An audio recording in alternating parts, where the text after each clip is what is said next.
Fábulas del asno, el buey y el labrador. Has de saber, hija mía, que hubo un comerciante, dueño de grandes riquezas y de mucho ganado. Estaba casado y con hijos. Alá el Altísimo le dio igualmente el conocimiento de los lenguajes de los animales y el canto de los pájaros. Habitaba este comerciante en un país fértil, a orillas de un río. En su morada había un asno y un buey. Cierto día llegó el buey al lugar ocupado por el asno y vio aquel sitio barrido y regado. En el pesebre había cebada y paja bien cribadas, y el jumento estaba echado, descansando.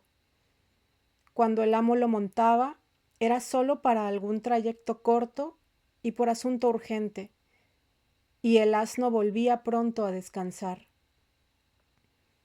Ese día el comerciante oyó que el buey decía al pollino: come a gusto y que te sea sano, de provecho y de buena digestión. Yo estoy rendido y tú descansando, después de comer cebada bien cribada. Si el amo no te monta alguna que otra vez, pronto vuelve a traerte.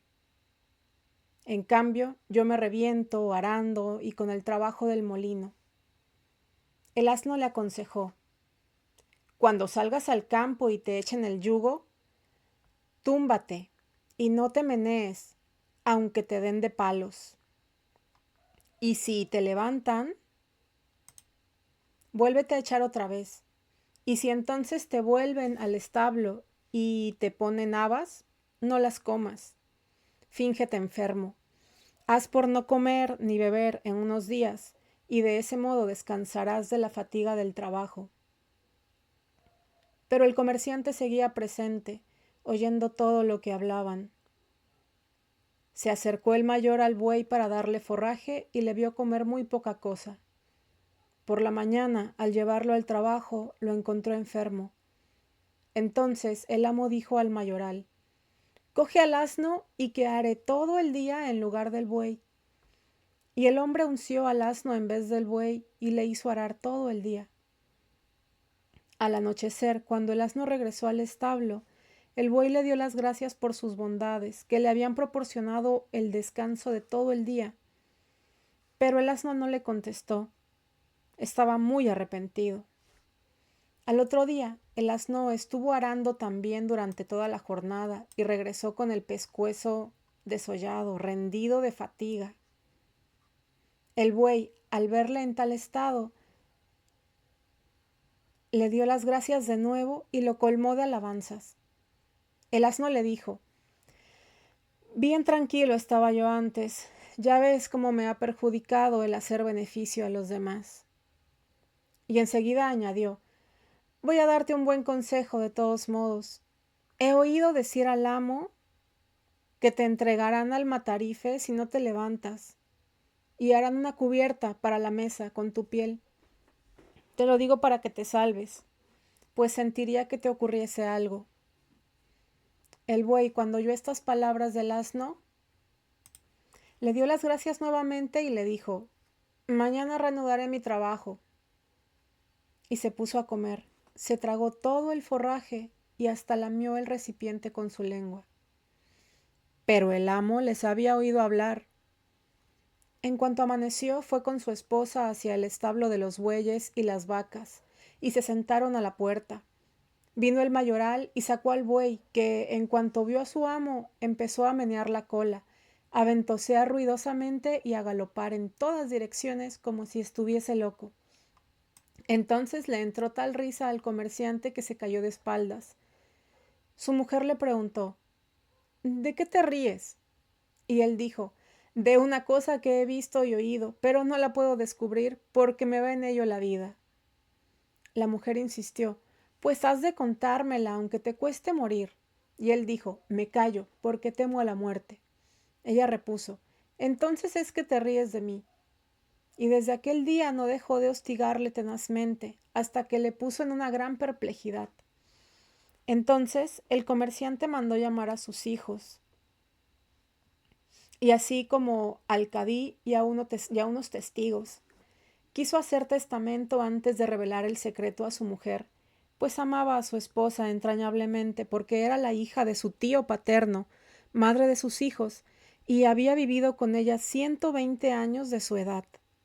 Hizo llamar también a todos los parientes de su esposa y a los habitantes del barrio, y refirió a todos lo ocurrido, diciendo que moriría en cuanto revelase el secreto. Entonces toda la gente dijo a la mujer: Por Alá, sobre ti, no te ocupes más del asunto, pues va a perecer tu marido, el padre de tus hijos. Pero ella replicó: Aunque le cueste la vida, no le dejaré en paz hasta que me haya dicho su secreto. Entonces ya no le rogaron más. El comerciante se apartó de ellos y se dirigió al estanque de la huerta para hacer sus abluciones y volver inmediatamente a revelar su secreto y morir.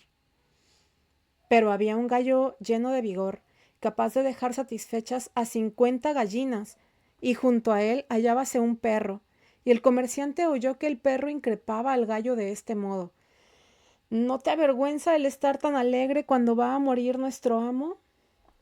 Y el gallo preguntó: ¿Por qué causa va a morir? Entonces el perro contó toda la historia, y el gallo repuso: Por Alá, poco talento tiene nuestro amo. 50 esposas tengo yo, y a todas sé manejármelas perfectamente, regañando a unas y contentando a otras. En cambio, él solo tiene una, y no sabe entenderse con ella. El medio es bien sencillo. Bastaría con cortar unas unas varas de morera, entrar en el camarín de su esposa y darle hasta que sucumbiera o se arrepintiese. No volvería a importunarle con preguntas. Así dijo el gallo, y cuando el comerciante oyó sus palabras, se iluminó su razón y resolvió dar una paliza a su mujer. El visir interrumpió aquí su relato para decir a su hija Sherazada: ¿Acaso el rey haga contigo lo que el comerciante con su mujer? Y Sherazada preguntó: ¿Pero qué hizo? Entonces el visir prosiguió de este modo: Entró el comerciante llevando ocultas las varas de morera que acababa de cortar, y llamó aparte a su esposa. Ven a nuestro gabinete para que te diga mi secreto. La mujer le siguió. El comerciante se encerró con ella y empezó a sacudirla a varazos, hasta que ella acabó por decir: me arrepiento, y besaba las manos y los pies de su marido. Estaba arrepentida de veras.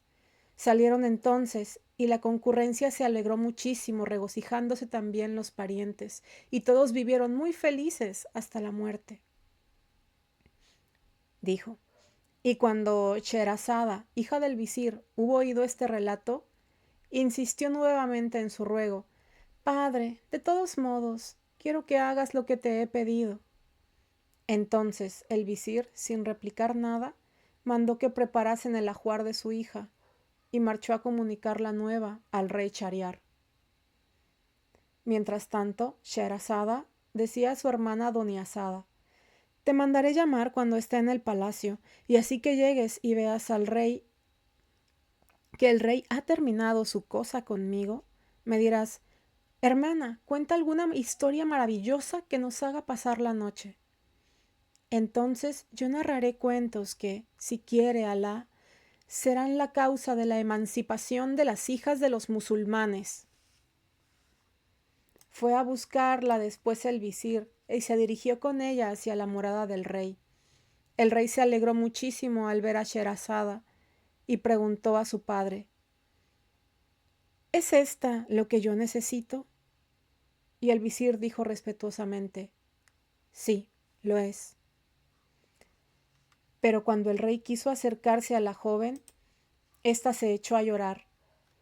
Y el rey le dijo: ¿Qué te pasa?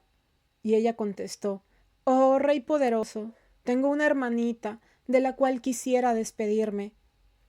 El rey mandó buscar a la hermana, y apenas vino se abrazó a Sherazada y acabó por acomodarse cerca del lecho.